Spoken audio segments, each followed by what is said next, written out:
Welcome back to Lekhana works. ఈరోజు మన recipe ఏంటంటే క్యారెట్ ఎగ్ ఫ్రై అండి. దానికోసం మనం క్యారెట్, ఆనియన్, పచ్చిమిర్చి అన్నీ కట్ చేసుకొని స్టవ్ మీద ప్యాన్ పెట్టుకొని ఆయిల్ వేసుకొని ఎల్లుల్లిపాయలు వేగిన తర్వాత పచ్చిమిర్చి వేసి బాగా వేయించుకోవాలి.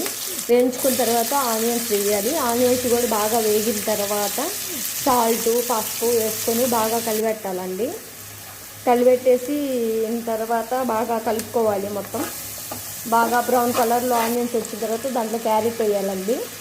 క్యారెట్ వేసిన తర్వాత కూడా బాగా కలుపుకోవాలి. కలుపుకొని మన రుచికి అంటే బాగా మొత్తం కలపాలి. మన టేస్ట్కి తగ్గట్టు దాంట్లో కారం వేసుకోవాలి. మన రుచికి సరిపోయినంత కారం వేసుకోవాలండి. వేసుకున్న తర్వాత దానివల్ల కలిపెట్టకుండా మూత పెట్టేయాలండి. ఎందుకంటే కారం అనేది పచ్చివాసన పోవాలి కాబట్టి మూత పెట్టేసుకుంటే అది ఆవిరికి పచ్చివాసన అనేది పోద్ది. ఆవన మళ్ళీ మొత్తం ఒకసారి మూత తీసి ఒక 2 minutes తర్వాత మొత్తం కలిపెట్టాలండి.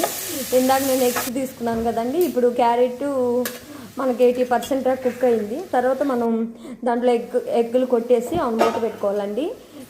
ఆ తర్వాత మళ్ళీ తీసేసి బాగా కలిపెట్టుకొని కొద్దిగా ధనియాలు పొడి వేసుకున్నానండి. చూడండి చాలా బాగుంది. ఇది పిల్లలకి లంచ్ బాక్స్లోకి చాలా బాగుంటుంది. ఒకసారి ట్రై చేసి కామెంట్లో చెప్పండి.